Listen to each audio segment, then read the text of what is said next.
మనకేదైనా ఆరోగ్య సమస్య వస్తే మెడికల్ షాప్కి వెళ్ళాలి, టాబ్లెటో ఆయింట్మెంటో సిరపో తీసుకోవాలి. దాదాపుగా 90% మంది చేసేది ఇదే. ఇన్స్టెంట్ రిలీఫ్ అయితే వస్తుంది, కానీ సైడ్ ఎఫెక్ట్స్ కూడా అదే విధంగా ఉంటాయి. తద్వారా కిడ్నీలు డ్యామేజ్ అవుతున్నాయి. ఈ విషయాలు ఇప్పుడు ఎందుకు చెప్తున్నానంటే, ఈ మధ్య కాలంలో చాలా మంది వయసుతో సంబంధం లేకుండా స్ట్రెస్ కి లోనవుతున్నారు. డ్రగ్స్ మరియు స్టెరాయిడ్స్ తో కూడినటువంటి టాబ్లెట్స్ వేసుకుంటున్నారు.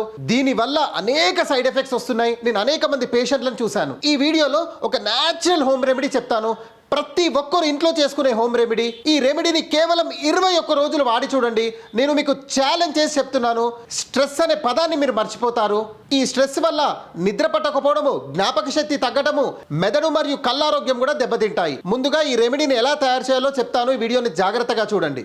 సోంపు 100 గ్రాములు, బాదాము 80 గ్రాములు, గసగసాలు 60 గ్రాములు, దొడ్డు మిశ్రి 40 గ్రాములు, యాలుకలు 20 గ్రాములు, నల్ల మిరియాలు 10 గ్రాములు, జాజికాయ 5 గ్రాములు. దొడ్డు మిశ్రిని పక్కన పెట్టి ఈ ఇంగ్రీడియంట్స్ అన్ని 1 లేదా 2 రోజులు ఎండలో బాగా ఎండపెట్టండి. తర్వాత ఈ పదార్థాలన్నింటినీ మెత్తని పొడిగా అయ్యేంత వరకు బాగా గ్రైండ్ చేయండి. ఈ పొడిని ఎలా తినాలంటే, ఉదయం మరియు రాత్రి భోజనం తర్వాత 1 చెంచా గోరువెచ్చని పాలల్లో లేదా గోరువెచ్చని నీటిలో కలిపి తాగాలి.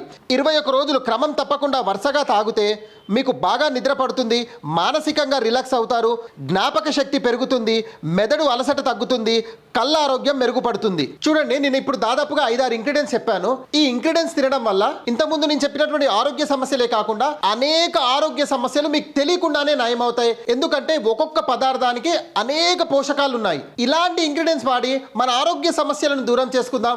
మరీ ముఖ్యంగా స్ట్రెస్ తో బాధపడేవాడు ఈ రెమెడీని ఖచ్చితంగా ట్రై చేయండి.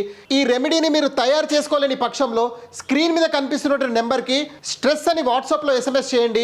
ఈ పౌడర్ని మీ ఇంటికి తెప్పించుకోండి. నా సూపర్విజన్లో చాలా హైజీన్గా చేసి మీ ఇంటికి పంపించే బాధ్యత నేను తీసుకుంటాను. మీరు మరియు మీ కుటుంబ సభ్యులు బాగుండాలి అని కోరుకునే వ్యక్తిలో నేనొక్కరినన్న సంగతి మర్చిపోకండి. ఈ వీడియో మీకు ఇన్ఫర్మేటివ్గా అనిపిస్తే ఒక్క లైక్ చేయండి. ఇంతకుముందు నేను చెప్పినటువంటి ఆరోగ్య సమస్యలతో ఎవరైతే బాధపడుతున్నారో వారి వద్దకు ఈ వీడియోని తప్పకుండా షేర్ చేయండి. జై హింద్.